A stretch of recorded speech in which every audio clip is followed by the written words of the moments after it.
Another day na binigyan tayo ng biyaya ng Diyos na mabuhay at makapatuloy sa ating gawain sa Panginoon. Aking pong pinaaabot sa members ng Bible Believers Baptist Church or churches na sana po'y pagpalain tayo ng Panginoon. Huwag niyo pong kalimutan to win souls today. Amen?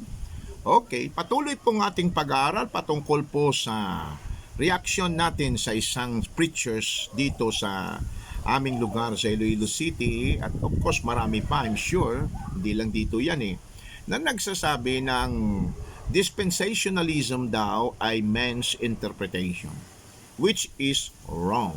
So, brother, I hope you study well patungkol sa Bible. How come you study? Paano mo malalaman ang katotohanan is you already attack the key verse in the Bible na nagtuturo sa iyo upang ikaw po'y maging isang workman na approved by God. Okay, 2 Timothy 2:15, ang sabi po, study to show thyself approved unto God, a workman that needeth not to be ashamed, rightly dividing the word of truth. So the only way to understand the truth, binigyan na po tayo ni Apostol Pablo, we need to study, and we need to study by rightly dividing the word of truth. That is dispensation. Now again, ibig kong ipaabot sa inyo, I would like to clarify, of course, that we are not hyper-dispensationalism.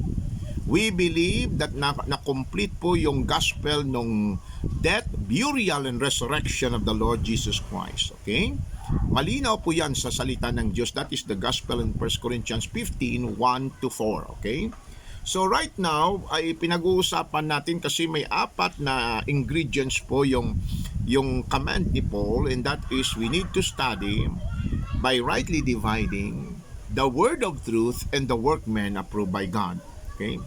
Pinag-usapan po natin ang patungkol sa inspiration of God, and then you go back lang sa lesson number 2 po natin para wag na nating ulitin.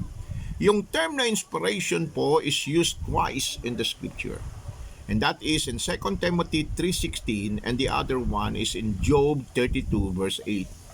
May I read again 2 Timothy 3:16? All scripture is given by inspiration of God, and notice the present tense there, and is profitable for doctrine, for reproof, for correction, for instruction in righteousness.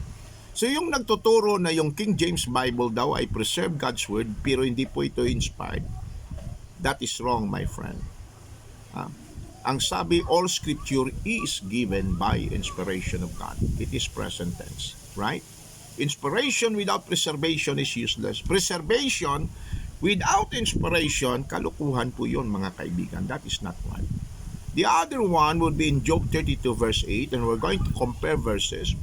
But there is a spirit in man, and the inspiration of the Almighty giveth them understanding. Yan lang po ang dalawang beses na name-mention yung word na inspiration. So if we're going to learn about the word inspiration, kung ano ba yung inspiration na ito, we need to dwell on these two verses. No? Mayroon pong espiritu ang tao, and the inspiration of the Almighty giveth them understanding. Hence, by God's inspiration, men receive understanding.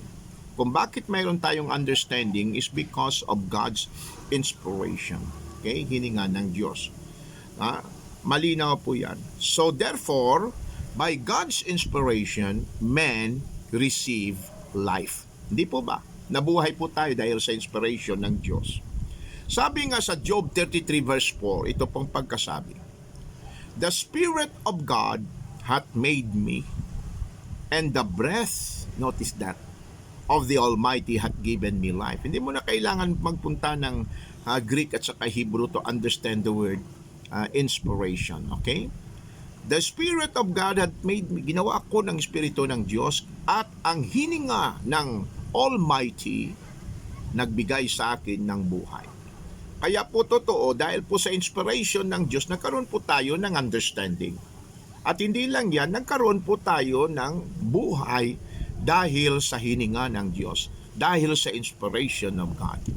Now, Genesis chapter 2 verse 7, And the Lord God formed man out of the dust of the ground, and breathed into his nostril the breath of life, and man became a living soul. Notice that. So by studying, comparing Scripture with Scripture, we are informed that through God's inspiration, man receives life. Okay? Inspiration means the breath of God, okay? Or God breath on something, may hininga po siya, and that thing which God breath, upon, kung ano man yung nilagay ng Diyos sa kanya, kung kanino man ng Panginoon binigay ang kanyang hininga, that, yung bagay na yon, yung person na yon, if I may say, receives life. Okay? Therefore, Adam was lifeless. Wala po siyang buhay until God breathed on him. Hindi po ba? Hindi po ba? Hanggat hindi po nagbigay ang Diyos ng kanyang inspiration sa kay Adam, ng kanyang hininga, wala pong buhay si Adam. So on this biblical account, if we say, pag tayo po'y nagsabi, all Scripture is given by inspiration of God, we are articulating of the fact that the Scripture has God's breath and therefore it is alive. Yung salita ng Diyos, buhay ba o hindi? Hebrews chapter 4 verse 12. Ito pong pagkasabi sa Hebrews chapter 4 verse 12, for the word of God is quick, notice that, and powerful, and sharper than any two-edged sword, piercing even to the dividing asunder of soul and spirit, and of the joints and marrow, and is a discerner of the thoughts and intents of the heart. Discern pala ng Word of God yung intents ng ating heart at ng ating thoughts, yung ating iniisip. Mga kapatid, yes, the Word of God is quick and powerful. Quick means alive. Tingnan nyo lang po yung mga dictionary, lalo na yung Webster. Thusly, we could say that the Word of God, itong salita ng Diyos, mayroon po itong life, it has life, and it can grant life, makapagbibigay po ito ng buhay to those who will heed its words. Kaya po napaka-importante ng Bible at diyan din po nakafocus ang attack ni Satan ngayon. Satan is not interested in destroying your beautiful buildings. Satan is interested na mawala po yung faith natin sa salita ng Diyos. Kaya po kung sino man ang nagsasabi ngayon na the King James Bible is only preserved but not inspired, ay nako, na-deceive po kayo ni Satanas. Nagkaroon ka ng bagong kumpare at saka friend. Kasi po sa faith natin, kahit na yung salvation natin, ito po'y nangunguna muna yung salita ng Diyos. In whom you trusted, notice, after you hear the word of truth, the gospel of your salvation, in whom you believe, you were sealed with the Holy Spirit of promise. Kailan ka nag-trust? After you hear the word of truth.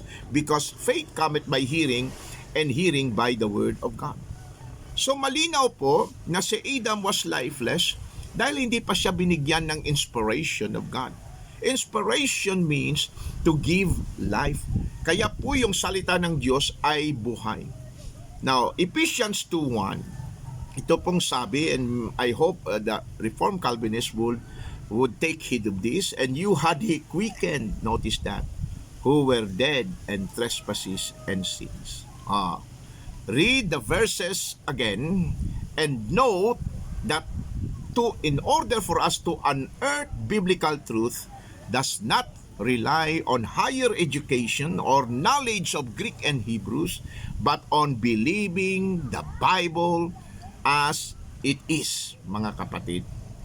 Yes, my beloved brethren, God inspired His words. Thusly, the Word of God is a discerner of the thoughts and intents of the heart. Hebrews 4:12. May the Lord bless until next time. God bless po.